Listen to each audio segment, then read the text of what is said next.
U Rwanda rukomeje kwandika amateka ku rwego rw'isi. U Rwanda rukomeje kubaka umubano hagati ya Leta Zunze Ubumwe za Amerika na Israel, ubwo nyine hagati y'ibyo bihugu bibiri ndetse n'u Rwanda. U Rwanda rukomeje kuba umurwa mukuru wa Afurika, by'umwihariko muri tekinoloji, by'umwihariko mu bijyanye n'umutekano ndetse n'ibindi bitandukanye. Iyi nkuru nibagejejeho mu minsi ibiri ishize mu byiciro bigiye bitandukanye nk'uko Times of Israel yabivuze. Ubu tugiye kujya ku nkuru yanditswe na Jewish Insider. Iyi nkuru irakomeye cyane.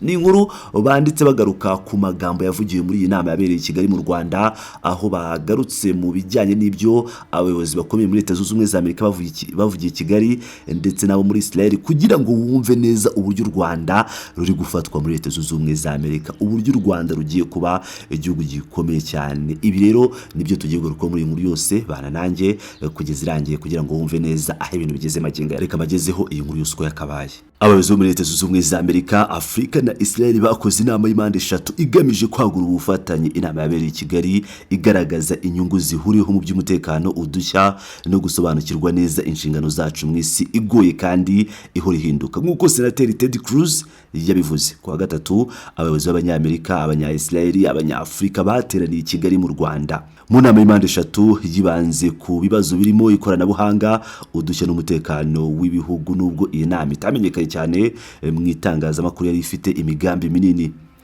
Inama yiswe Kigali Security Summit yabaye iya mbere nk'iyi, nk'uko umwe mu bayitabiriye yabwiye Jewish Insider, ikinyamakuru dukesha iyi nkuru nyuma ya Times of Israel. Twabagejejeho ibyo yatangaje.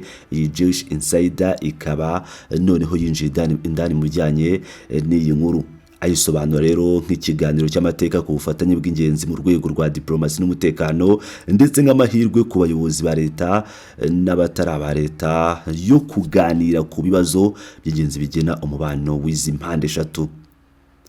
Iyi nama yateguwe n'ikigo mpuzamahanga cyita ku mutekano muri Afurika, International Security Conference on Africa, ikigo cy'ubushakashatsi gifite icyicaro mu Rwanda. Mwumve neza cyane, ni ukuvuga ngo iki kigo mpuzamahanga cyita ku mutekano muri Afurika, International Security Conference on Africa, iki kigo kiri mu Rwanda, cyateguye inama. Ni ikigo cy'ubushakashatsi gifite icyicaro mu Rwanda, kugira ngo abantu mwumve neza u Rwanda urwego rumaze kugeraho. Ikigo cy'ubushakashatsi gifite icyicaro mu Rwanda. Abitabiriye inama rero bakaba barimo abayobozi baturutse mu bihugu 10 bya Afurika, birimo Kenya, Ethiopia, Maroc na Togo, ndetse na ambasaderi wa Israel mu Rwanda Einat Weiss, abayobozi b'amadini ya Gikristo mu Rwanda, n'abahagarariye ibigo by'ubushakashatsi bikorera i Washington birimo Atlantic Council, Hudson Institute, AIPAC na American Foreign Policy Council. Abasenateri Ted Cruz, RTX na Jack Rosen, DNV, batanze ubutumwa bwafashwe mbere kuri video. Ni ukuvuga ngo ni ubutumwa bwari buri recorded, kimwe n'uwahoze ari umujyanama mu by'umutekano w'igihugu muri Amerika, Robert O'Brien. Mu butumwa bwe, Cruz yagize ati, inama ihagarariye ikintu gikomeye, uguhuza imbaraga ku rwego rwa diplomasi n'umutekano gushingiye ku nyungu zihuriweho mu by'umutekano, udushya no kugira umurongo w'imyitwarire usobanutse ku isi igoye kandi ihindagurika. Yongeyeho ko Afurika ari ingenzi cyane ku nyungu zacu nk'igihugu, kuko ku isonga mu irushanwa rya Amerika n'Ubushinwa. Yavuze kandi ko mu ngamba za Amerika kuri uyu mugabane hakwiye kubamo abafatanyabikorwa bacu ba Israel. Ayo ni amagambo ye, ati hakwiye kubaho abafatanyabikorwa bacu ba Israel bafite uruhare rukomeye mu kwinjiza Afurika mu mikoranire mpuzamahanga no mu iterambere ryayo. Cruz yavuze ko umubano w'impande eshatu hagati ya Amerika, Israel na Afurika utanga urwego rukomeye rw'iterambere. Ku ruhande rwa Leta Zunze Ubumwe za Amerika, ushimangira ubufatanye bwizewe kandi ugateza imbere indangagaciro zacu.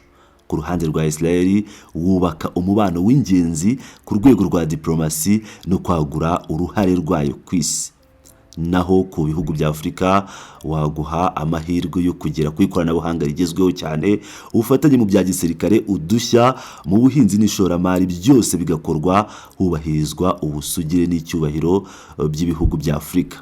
Rosen we yagize ati inama y'uyu munsi irahuza leta zunze ubumwe za Amerika n'ibihugu byo muri Afurika n'uburasirazuba bwo hagati hagamijwe guteza imbere ubufatanye burambye kandi ubufatanye mu bijyanye n'umutekano w'ingufu, ibikorwa remezo by'amazi, umutekano mu by'ikoranabuhanga cyber security ndetse n'ikoranabuhanga rishya rifite akamaro gakomeye.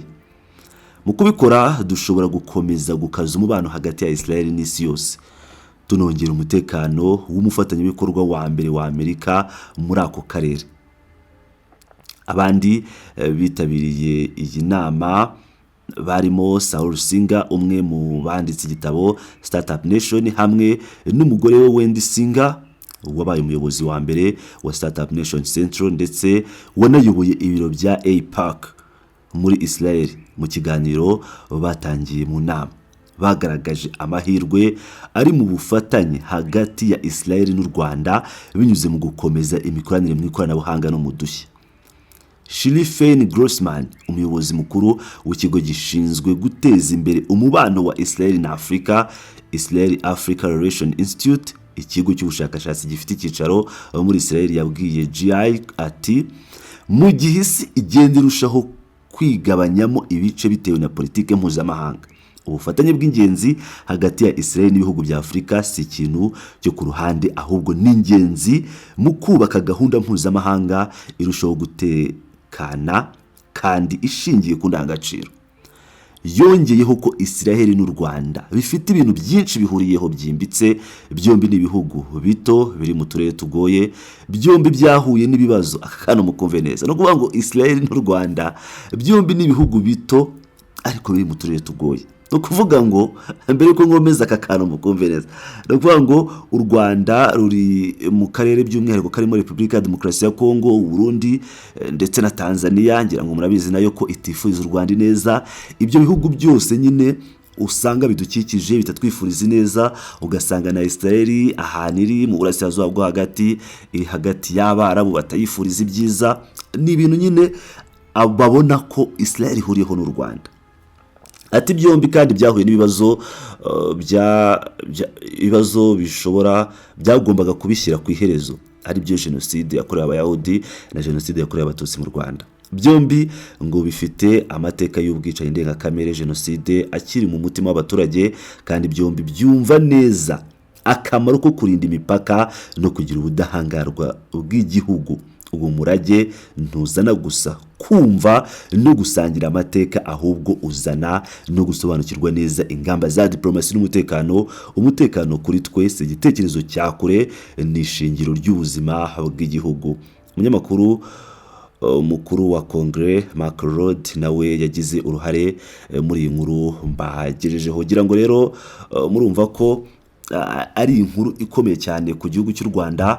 Nakomeje kugenda nkurikirana kugira ngo mbagezeho akantu ku kandi, mwumve neza urwego u Rwanda rumaze kugeraho, by'umwihariko mu bijyanye na diplomasi, mu bijyanye n'umutekano, mu bijyanye n'ikoranabuhanga, by'umwihariko gukorana n'ibihugu bikomeye nka Leta Zunze Ubumwe za Amerika, bikomeye nka Israel.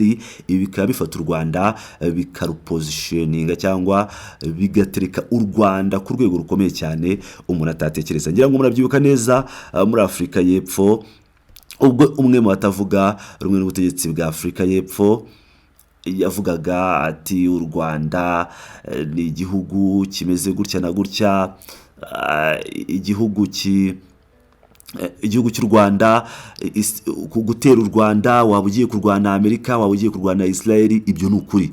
Ni ukuri nk'uko mubyiyumvira, u Rwanda ni umufatanyabikorwa mukuru wa Leta Zunze Ubumwe za Amerika, nk'uko bigaragara by'umwihariko by'umutekano muri Afurika yose. Ntabwo ari muri akarere duherereyemo gusa, akarere ka Afurika y'Uburasirazuba, ahubwo ni muri Afurika yose, kandi byagaragariye muri iyi nama.